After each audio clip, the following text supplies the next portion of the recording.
Oremos. Señor, mediante tu santa palabra, pedimos que vengas a nuestros corazones, toca nuestras almas, danos fe en Cristo nuestro Señor y Salvador. Amén. La gracia y la paz del Señor sean con ustedes hoy y siempre. Amén. Hermanos, si uno evalúa su vida, si uno piensa en su vida, yo tengo 52 años, ¿okay? Entonces yo pienso en mi vida. Nací en 25 de abril de 1971 y he llegado acá, 52 años. Y cuando uno piensa en su vida, siempre uno puede pensar o decir, identificar, vamos a poner, unos eventos muy grandes que nos cambiaron. Y vamos a poner, cambiaron el curso de la vida de uno. Dice, este evento, esto que sucedió en mi vida, me cambió. Por completo, tal vez. Vamos a pensar en algunos de estos eventos. Matrimonio, ¿verdad? A veces uno dice, el día cuando yo conocí el amor de mi vida, o el día cuando me casé, o el día cuando empezamos a salir de novios, esto me cambió. Cuando conocí a este hombre o a esta mujer, ¿verdad? Ok. Tal vez nacimiento de un hijo, su primer hijo, hija, ¿verdad? Dice, ya, cuando llegamos a ser papás, esto nos cambió bastante, cambió la vida. ¿No es cierto? Ustedes pueden recordar esto, ¿no? Puede ser un nuevo trabajo, una nueva carrera, ¿verdad? El día cuando usted comenzó a trabajar para cierta persona o para cierta compañía, dice, este día me cambió para siempre. Este día cambió el curso de mi vida. Puede ser una mudanza a otra ciudad, a otra casa. Tal vez, y para muchos de ustedes, el día cuando llegaron a este país, ¿verdad? Cuando emigraron a los Estados Unidos. Y tú puedes identificar y decir, esto me cambió, ¿verdad? Cambió todo. Estaba en un lugar tropical y ahora vivo en el frío, ¿verdad? O vivo en este país completamente diferente, donde más gente habla inglés que español y todo eso, ¿verdad? Entonces, todos podemos hacer esto. Ciertos días, ciertos eventos, ciertos incidentes en la vida que nos han cambiado, pero les digo que hoy vamos a hablar de la cosa que más nos ha cambiado en la vida. Es cuando Dios entró en nuestras vidas. Cuando Dios entró en nuestros corazones. Este evento, esto es lo que más nos ha cambiado. Porque cambió nuestro destino eterno.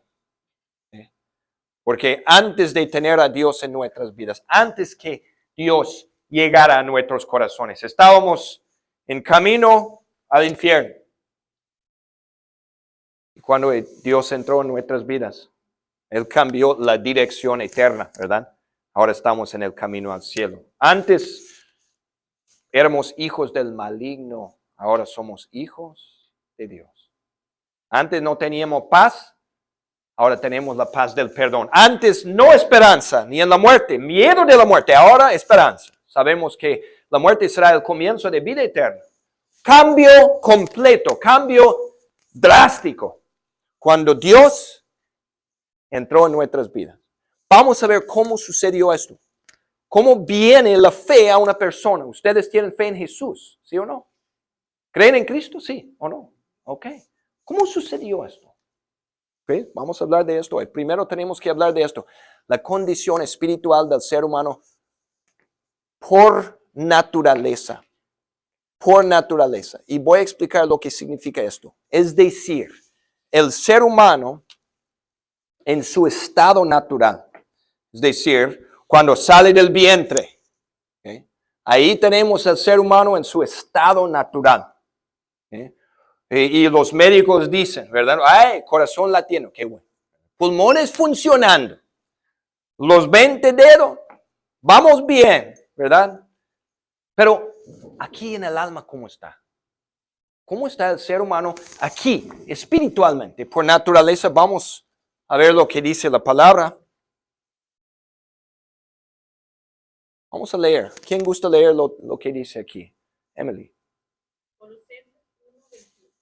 En otro tiempo ustedes, por su actitud y sus malas acciones, estaban alejados de Dios. Y eran sus enemigos. ¿Eran sus qué? Enemigos. En otras palabras, quiero que se pongan a pensar en esto. El ser humano, al entrar en el mundo, en su estado natural, ¿cree en Dios o no? ¿Busca a Dios o no? ¿Ama a Dios o no? ¿Desea a Dios o no? ¿Quiere a Dios? No. Eran sus, ¿qué dice? En otro tiempo ustedes, por su actitud y sus malas acciones, estaban alejados de Dios y eran sus enemigos. Por naturaleza, el ser humano es enemigo de Dios.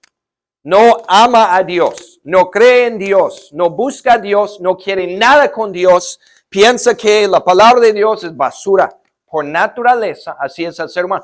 Dos pandillas que son enemigos, ¿se aman? No, se odian. Así éramos enemigos de Dios. ¿Desde cuándo? Desde que Adán y Eva, ¿qué? Pecaron, comieron la fruta prohibida. Desde ese momento se cortó la relación y desde ese momento el ser humano, Dios, no te quiero en mi vida. Somos enemigos de Dios por naturaleza. La Biblia usa otras palabras para describirlo. Mira, ¿qué dice aquí? ¿Quién gusta leer otra? Efesios 2:1, ¿qué dice? Por favor, Albeni. En otro tiempo ustedes estaban muertos en sus transgresiones y pecados. ¿Qué dice? ¿Estábamos qué? Muertos. ¿Qué? Aquí. Entonces, el ser humano que sale del vientre, ahí está, el doctor dice, está bueno, está llorando, ¿verdad? Pero por dentro, muerto.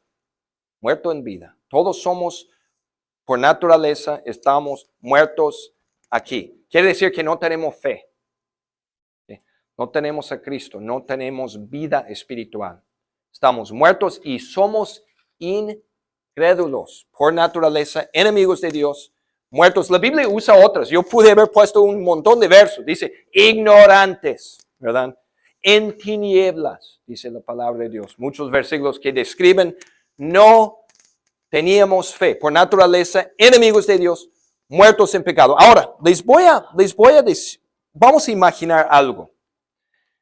Que aquí tirado enfrente, en el piso, aquí tirado hay un cadáver. Ahí, un cadáver aquí. ¿Qué tal si yo le dijera, hola, ¿cómo estás? ¿Me va a responder? ¿Por qué no? Está muerto. Y si le digo, oye, tenemos que acomodar el salón, pues levántate y ayúdanos a acomodar las sillas y mesas. ¿Nos va a ayudar? No, ¿por qué? Está muerto. Un muerto no puede nada, no puede hacer nada, no puede responder, no puede tomar iniciativa. Así éramos como espiritualmente.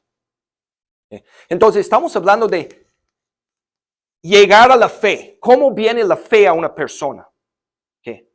¿Puede un muerto responder y llegar a Dios por su propia cuenta y por sus propias fuerzas? No, porque está muerto.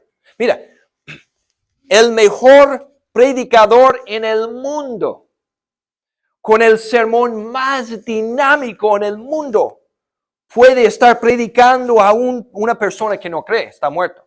Y puede decir, Dios te ama, Jesús murió por ti, fue a la cruz por ti, te salvó, ahora tú acéptalo en tu corazón, cree en Él. Y el ser humano no puede responder. Mira, no podemos empezar a creer en Cristo por nuestra cuenta. No podemos abrir las puertas de nuestros corazones y aceptar a Cristo en nuestros corazones por nuestras propias fuerzas. No, hay gente que se expresa equivocadamente. ¿Okay? Hay personas que se expresan equivocadamente. Dicen, yo me acuerdo del día cuando yo acepté a Cristo en mi vida. Yo me acuerdo del día cuando yo tomé la decisión de aceptar a Jesús en mi vida y creer en Él. Está mal, porque estando muertos en pecado, no tuvimos la fuerza de aceptar a Cristo en nuestros corazones por nuestra cuenta. No tuvimos el esfuerzo para tomar la decisión para Cristo. Me explico. ¿Me entiende? Eso es un punto muy importante. Porque la gente dice, yo acepté a Cristo. No lo hiciste. Jesús les dijo a sus discípulos, ustedes no me escogieron a mí. Yo los escogí. Una diferencia, ¿no? Entonces, vamos a eso. Les voy a hacer la pregunta de nuevo. Ok. ¿Creen en Cristo o no? ¿Sí? ¿Sí o no? ¿Creen en Cristo? Ok. ¿Creen que Él murió por ustedes? ¿Sí? ¿Creen que ustedes son perdonados? ¿Sí? Okay. ¿Creen que son salvados por Cristo? ¿Sí? ¿Creen que cuando mueren van al cielo? ¿Sí? Ok. Yo también. Entonces, ¿cómo pasó esto? Si estábamos muertos y no tuvimos la fuerza para aceptar a Cristo, ¿cómo es que ahora creemos? Pues les voy a decir. La Biblia nos dice. ¿Ok? Vamos por las preguntas primero. ¿Cuál es la condición espiritual del ser humano por naturaleza? Contestando la pregunta, tomando el examen. ¿Cómo? ¿Creyente o incrédulo? Por naturaleza. Incrédulo. ¿Ok? Muchos presumen el día cuando aceptaron a Jesús en sus vidas. Ahora la pregunta, ¿puede uno aceptar a Jesús en su corazón por su propia cuenta? ¿Por su propia cuenta? No. Entonces, yo acabo de preguntarles si creen. Me contestaron sí. ¿Ok? Como esa niña, cree en Cristo, ¿verdad? Les pregunté, ¿creen que son perdonados? Me contestaron sí. ¿Creen que son salvados? Me contestaron sí, ¿verdad? ¿Creen que cuando mueren van al cielo? Me contestaron sí. Entonces, ¿cómo es que llegamos a creer? Es un milagro. Es un milagro. Si tú crees en Cristo, tú eres un milagro caminando por ahí. ¿Okay? Un milagro sucedió ya en tu alma, en tu corazón, hermano, hermano. Un milagro ya pasó en tu corazón si tú crees en Cristo. ¿Okay? Vamos. Leamos juntos. ¿Qué dice? Nadie puede decir Jesús es el Señor, sino por el Espíritu Santo. El Espíritu Santo es Dios. Padre, Hijo y ¿qué? Espíritu Santo. ¿Okay? El trabajo del Espíritu Santo es venir al alma del ser humano y levantarlo de la muerte. ¿Okay? Él viene y obra fe. Convierte a ese ser humano de incrédulo en creyente. Nadie puede decir Jesús es el Señor con fe, sino por el Espíritu Santo. Entonces no es bueno. Yo me acuerdo del día cuando yo acepté a Cristo en mi vida. ¿Verdad? Yo me acuerdo del día cuando tomé la decisión de aceptar a Cristo, como otros no lo han aceptado. Y yo sí. No es bueno expresarse de esta forma arrogante. ¿Okay?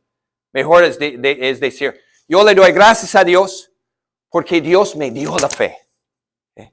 Yo le doy gracias a Dios y le alabo porque Él vino y obró fe en mi corazón. ¿Entienden la diferencia? Porque cuando uno dice, yo acepté a Cristo en mi corazón, ¿quién recibe el crédito? Y cuando yo le digo, gracias a Dios por darme fe, ¿quién recibe crédito? Dios. ¿Okay? El Espíritu Santo, como dice la palabra. ¿Cómo es posible que un incrédulo se convierta en un creyente? ¿Cómo es posible? Espíritu Santo. Muchas veces, mis hermanos, el símbolo del Espíritu Santo es la paloma, de una historia bíblica.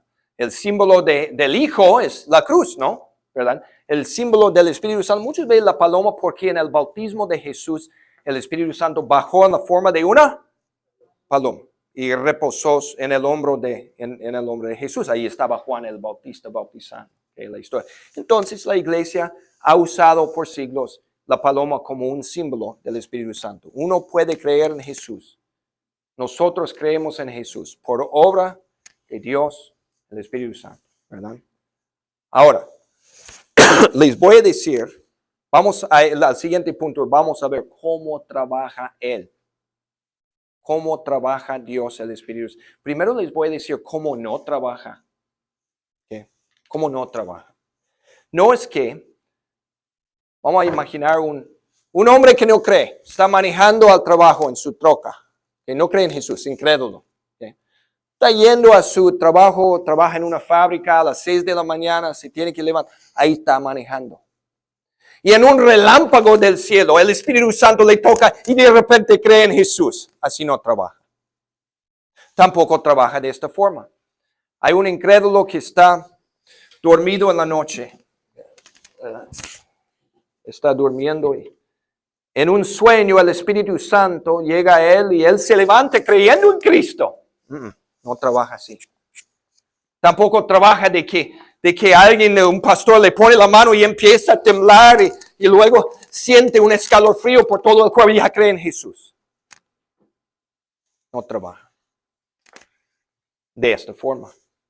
El Espíritu Santo es como un mecánico, mis hermanos. ¿Qué hace un mecánico? ¿Usa qué para arreglar el carro? Herramientas. Herramientas. Un miembro de mi iglesia en Phoenix, Arizona, de la iglesia Santo Tomás, donde yo era mecánico de Ecuador. Y una vez mi carro no funcionaba. Y yo le dije eso. Y en la misa él dijo, déjame checarlo, pastor. Después de la misa, checó. Dice, yo sé lo que trae, pero no te puedo ayudar en este momento porque no traigo mis herramientas. Mañana te ayudo, pastor. Porque voy a traer mis herramientas. Mira, Dios, el Espíritu Santo, ha escogido a usar una herramienta para arreglar el corazón del ser humano y darle fe y mantenerlo en la fe. ¿Y qué es esta herramienta? ¿Qué piensa? No, el Espíritu Santo es el mecánico y él usa una herramienta. Ándale, ok. Vamos a leer ¿qué es la herramienta? ¿Quién gusta leerlo? Emily. Así que la fe viene como resultado de oír el mensaje. Y el mensaje que se oye es la palabra de Cristo. Esa es la herramienta. Esa es la herramienta, que es la llave que abre el corazón del ser humano. Esa es la herramienta que Dios usa para tocar el alma, para darle fe en Cristo. Es lógico, no es cierto. ¿Cómo va a saber uno de Jesús si no la Biblia? ¿Cómo va a saber que Dios es amor si no? ¿Cómo va a saber la historia de que fue a la cruz? Sí. Que resucitó al tercer día, que ganó la vida eterna. ¿Cómo va a saber de las promesas si no? Esa es la Biblia, esa es la herramienta que Dios usa para llegar a nosotros. Hay gente que me ha dicho, pastor, yo no necesito ir a misa. No, yo no necesito leer la Biblia. Yo no necesito nada de eso porque pues ya creo en Dios a mi manera. Yo les digo, no crees en Dios a la manera de Dios, ¿ok? Y al conversar con ellos es obvio que no tienen paz, están en pecado, no están seguros del cielo, es obvio. Tal vez creen en la existencia de Dios, no tienen fe. Pues porque pues no han leído. Esa es la herramienta, esa es como Dios llega a uno. Les voy a contar una historia de lo que me pasó en una fiesta de 15 años. Yo hice la misa a la muchacha, ¿verdad? Me invitaron a mí y a mi esposa a la fiesta. Esto fue antes de tener a mis hijos. Entonces fuimos mi esposa y yo este sábado después de dar la misa a la fiesta mexicanos. Ya estaban tocando la música, los corridos mexicanos, la música ranchera, no sé si sabe, la música banda y todo eso. Me acuerdo, la baile ya había comenzado. ¡Ay, pastor y Jenny, qué bueno que llegaron! Toma asiento. Y nos sirvieron frijoles charros, ¿verdad? Tacos de birria, ricos, ¿verdad? Comida mexicana. Y ya Cuauhtémoc, el papá de la quinceañera y su esposa empezaron a pasar por las mesas para darle la bienvenida, para saludar a los invitados. Y nos llegaron a nuestra mesa donde estaban sentados Jenny y yo.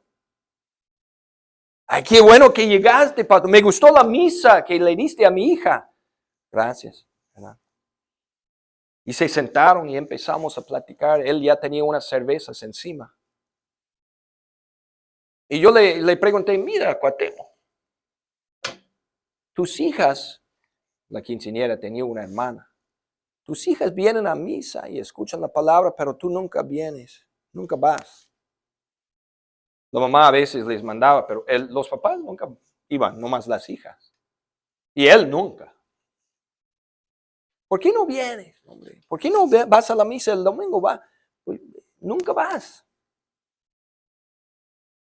Y él un poco trató de cambiar el tema, ¿verdad? Como hace la gente, ¿verdad? Cuando se sienten así. Entonces yo insistí, no, Cuauhtémoc, ¿por qué no vas a la misa? Mira, necesitas escuchar la palabra.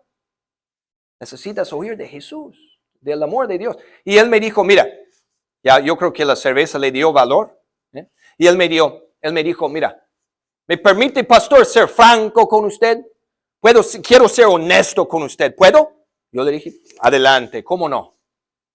Y él dijo, mira, pastor, tenía sus botas y me acuerdo el sombrero y todo vaquero que era. Y él dijo, mira, pastor, el día en que yo quiero sentir el Espíritu Santo, yo quiero sentir a Dios, yo quiero que Él me toque. El día en que, cuando Él me toque, cuando yo lo sienta, entonces voy a ir a tu iglesia. Pero yo quiero, ¿dónde está? Pastor, ¿dónde está? Yo quiero sentirlo, yo quiero que me toque. Entonces voy a ir a tu iglesia, pastor. Y yo le dije, mira, gracias por tu honestidad, Cuauhtémoc. ¿Puedo ser honesto con usted? Y él dijo, está bien, pastor, vamos. Yo le dije, Cuauhtémoc, si tú no escuchas la palabra y no vas a la iglesia, Dios nunca te va a tocar y nunca lo vas a sentir. Porque es la palabra que se predica en la iglesia que Dios usa para tocarte y que Dios usa para llegar a ti. Ve a la iglesia y vas a sentirlo. Y Él sí te va a tocar el corazón. Y su esposa estaba, uno de esos, los mexicanos, híjoles, ¿verdad? Y algunos de los invitados, caray. Y Cuauhtémoc me miró y dijo, está bueno, pastor, gracias por venir. Ahí, y pasó a otras mesas. Bueno, disfrutamos de la fiesta. El domingo después, con la cola entre las piernas, entró Cuauhtémoc. Escuchó la palabra, estaba sentado en la última banca atrás, en una iglesia grande. Después de la misa me dijo, pastor, me quedé pensando mucho en lo que usted me dijo y voy a empezar a venir, ¿verdad? Y sí necesito eso, ¿verdad? Cuauhtémoc se dio cuenta de algo, se necesita escuchar la palabra para tener la fe. Esta es su herramienta. Vamos a escuchar lo que dice 2 de Timoteo 3:15. ¿Qué dice? Conoces las sagradas escrituras, que pueden darte la sabiduría necesaria para la salvación, mediante la fe en Cristo Jesús. Este libro, las sagradas escrituras, nos dan ¿qué? Sabiduría. ¿Qué tipo de sabiduría? ¿Sabiduría para la qué? La salvación. Vamos a comparar dos personas. ¿Ok? La primera persona es un cirujano famoso, cirujano de los mejores en el país.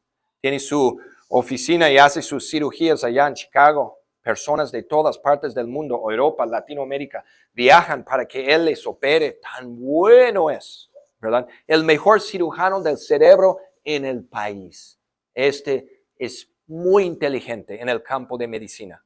Ha estudiado tanto, ha leído y ha estudiado tantos libros. Tienen muchos doctorados, mucha licenciatura. Tiene tanto conocimiento, pero él no cree en Dios. Él cree que él es su propio Dios. Él no cree en el cristianismo. Él piensa que la religión es una pérdida de tiempo. Él cree en la ciencia. Vamos a comparar este cirujano con una niña de 4 años. Esta niña es de aprendizaje lento. Los doctores le dicen que nunca va a llegar más que el nivel del 3er grado. Pero esta niña de 4 va a la iglesia todos los domingos, va a la escuela dominical. Ella sabe que Dios la ama. Ella dice, Jesús murió por mí. Yo sé que cuando muera voy al cielo, dice la niña. Ella dice, él me quitó todos mis pecados. Dice la niña, ella no sabe leer. ¿Quién es más sabio en los ojos de la sociedad? ¿Quién es más sabio? Cirujano. ¿Y quién es más sabio en los ojos de Dios? La niña. Sabio para la salvación. Ninguna sabiduría cuenta más que la que nos da la Santa Biblia. Puesto que Dios usa esta herramienta para tocar nuestras almas y darnos la fe en Cristo.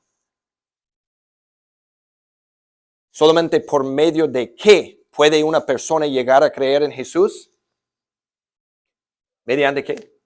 La palabra, exactamente. ¿Y quién la usa? Dios, el Espíritu Santo, ¿verdad? Bueno, ¿qué es la enseñanza principal de la Biblia? Muchas enseñanzas en la Biblia, pero todo gira alrededor de qué historia. Jesucristo. Mira, a mí me gusta esta obra de arte que me hizo un gringo que vivió en Phoenix, en Arizona, y él trabajaba con la madera, y mira eso, y es un buen recuerdo. Hizo la Biblia y la cruz, y es un buen recordatorio que la historia principal de la Biblia es Cristo, ¿verdad? ¿No es cierto? Ahora vamos a hablar un poco de la Biblia antes de terminar aquí, muy importante, porque hay personas que dicen, la Santa Biblia, ese es un libro más escrito por los hombres. Hay gente que dice, ¿por qué creen tanto en la Biblia ustedes los cristianos y creyentes? La Biblia es un libro más escrito por los hombres. Están muy, muy equivocados estas personas que dicen que la Biblia es un libro más escrito por los hombres. Fue escrito, vamos a ver cómo llegó a escribir la Biblia, porque debemos de tener la respuesta a personas escépticas que dicen esto, ¿verdad? Que no creen, ¿verdad? Personas que dudan. ¿De dónde viene la Biblia? ¿Cómo se llegó a nosotros? ¿Cómo llegó a nosotros? ¿Cómo se llegó a escribir? Si fue escrito por hombres, si es cierto. Dios escogió a ciertos hombres y a ciertos reyes y otras personas para escribir la Biblia. ¿Ustedes se acuerdan de los nombres de algunos? Los apóstoles, ¿nombres? ¿Ustedes se acuerdan? Jacob no escribió muchas historias de Jacob, ¿okay? Pero algunos que, Mateo, Marcos, Lucas, Juan, Pablo, el Antiguo Testamento, Moisés, Daniel, Isaías, Jeremías, el rey David escribió muchos salmos. ¿Okay? Entonces, personas a través de cientos de años que escribieron varios libros. Hay dos partes muy grandes de la Biblia, el Antiguo y el Nuevo Testamento. El Antiguo Testamento fue escrito antes de ¿quién? Antes de Cristo, ¿verdad? Y el Nuevo después de Cristo. Pero ahora la clave. Cuando Moisés, Mateo, Pedro, Juan, Daniel, Ezequiel, etcétera, etcétera, cuando ellos, estos hombres que Dios escogió, cuando ellos estaban escribiendo las palabras de la Biblia, no estaban escribiendo sus propias ideas, ni sus propias ocurrencias, ni sus propias teorías. Estaban escribiendo lo que Dios les estaba comunicando, lo que Dios los estaba inspirando.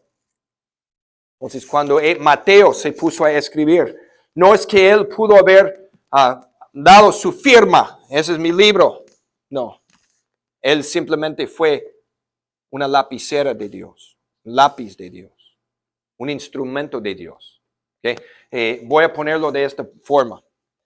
Vamos a imaginar un patrón que trabaja en una empresa y él tiene su oficina y tiene la secretaria, ¿verdad?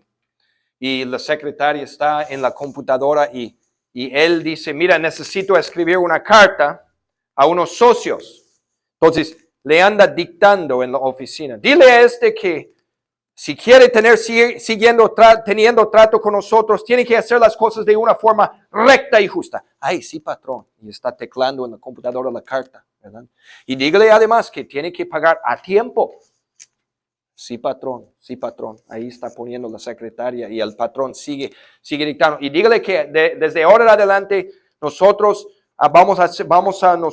nuestra empresa va a coger 60% de las ganancias. Sí, patrón, así, patrón. ¿De quién es la carta? ¿Del patrón o de la secretaria? Del patrón. ¿Quién lo está poniendo por escrito? Secretario. Pedro, Mateo, Moisés, secretarios de quién? Dios el Espíritu Santo. Ahora, no fue de la misma manera que expliqué exactamente, porque el Espíritu Santo no tiene carne y hueso como un ser humano para estar en la misma oficina. Estaba diciéndole al apóstol Pablo, ok, ahora, pero de alguna forma milagrosa y misteriosa, el Espíritu Santo estaba tocando a estas personas para que escribieran exactamente lo que Dios quería que escribieran, ¿verdad? Entonces, sabemos que este no es un libro más escrito por los hombres. ¿De quién es palabra? Vamos a leerlo. Porque la profecía no ha tenido su origen en la ¿qué? Voluntad humana, sino que los profetas hablaron de parte de quién? De Dios, inspirados, impulsados por el Espíritu Santo. La Biblia no es palabra, no decimos después de la lectura, y cuando leo la palabra, y dice, palabra de Moisés, ¿así digo? No, ¿qué digo? Palabra de Dios. Palabra de Pedro, ¿así digo? No, palabra de quién? ¿Quién es el autor de la Biblia? Todos juntos. Dios. Dios.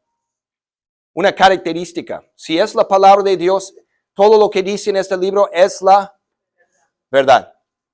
Hay personas que dicen, son cuentos de hadas, son mitos.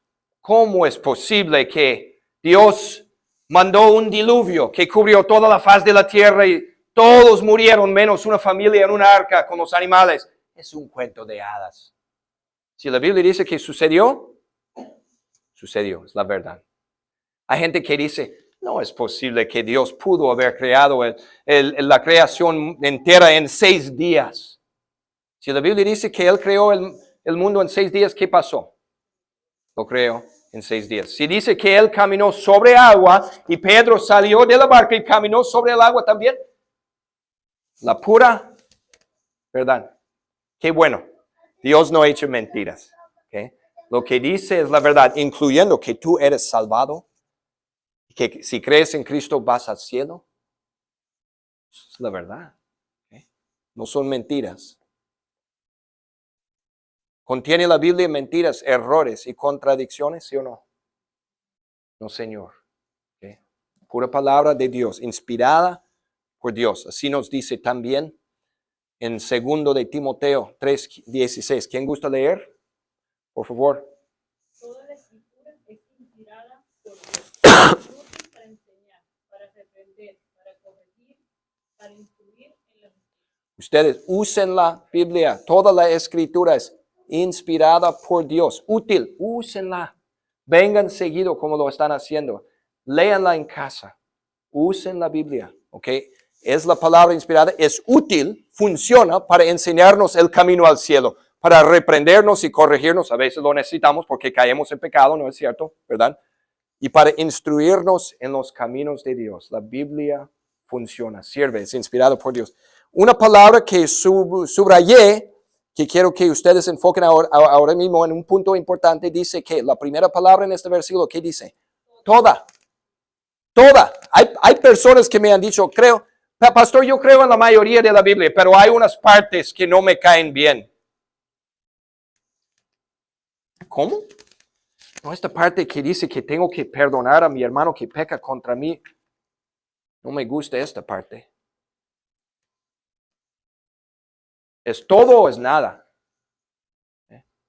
Hay personas que dicen, no, yo creo en la mayoría, pero en esta parte que dice que tengo que casarme antes de tener relaciones, eso parte no me gusta. ¿Qué dice? Toda. Y eso es importante, porque si ponemos en duda parte, ponemos en duda ¿qué? Todo. ¿Verdad? Pero también es verídico y es verdadero e inspirado cuando dice Dios te ama y murió por ti. Si crees en Él vas al cielo. Eso también es la pura verdad, ¿verdad? Y inspirado por Él. Todo. Hay personas que dicen, mira, está bien o mal el siguiente dicho. Hay gente que dice esto. La Biblia es anticuado, pasó de moda, está pasada de moda. Es un libro que se escribió hace miles de años, entonces lo que dice no siempre aplica a la vida de hoy en día. Hay personas que dicen, anticuado, pasó de moda la Biblia. ¿Cierto o mal eso? ¿Está mal? Okay. Nunca pasa de moda la Biblia. La palabra, ¿sabe lo que dice? Los cielos y la tierra pasarán, pero mis palabras nunca pasarán, dice la palabra. Dios no va a decir, hace 200 años era pecado robar, ahora pueden robar. Ok, adelante, vayan a las tiendas. Si les gusta algo, agárrenlo. Pues ya cambié de opinión. ¿Dios va a cambiar de opinión con sus mandamientos? No, ni con sus promesas, ¿verdad? Dios sigue en pie. Su palabra sigue en pie. Y esta sirve. Hay personas del lado positivo, me han dicho, ay, pastor, estaba leyendo algo en los Salmos. Y es como si Dios estuviera hablando a mí hoy en día. Y yo le digo a la persona, sí está hablándote hoy en día, porque este libro era para ellos y es para nosotros y es para siempre, para todos. Vamos a leer el resumen para terminar. El hombre natural está ¿cómo? Muerto espiritualmente y no puede tomar ni un paso hacia Dios. Por lo tanto, buenas noticias, Dios el Espíritu Santo obra la fe en las personas usando la Biblia, su palabra santa y eficaz, la cual no contiene ningún error. Preguntas, hermanos y hermanas. ¿Estamos? Entonces, para terminar, quiero que se fijen en eso. ¿Okay? Quiero que, último pensamiento aquí. ¿Okay? Quiero que piensen en esto. Tú eres como una mata. ¿Okay? Tú eres como una planta. ¿Y qué necesita la planta para seguir? Hay que regarla. ¿Ok? Y ese es el agua. Ese es el agua. ¿Ok? Me explico. En Salmo 1 dice, el hombre que medita en la palabra, en el Salmo 1, es como un árbol plantado junto al río. Sus hojas jamás se marchitan. Que se metan en la palabra, que la escuchen, que la lean, que vengan a misa seguido. Siempre en la palabra, entonces siempre estarán en la fe hasta que lleguen a la gloria eterna. Amén. ¿Okay? Muy bien, continuemos entonces.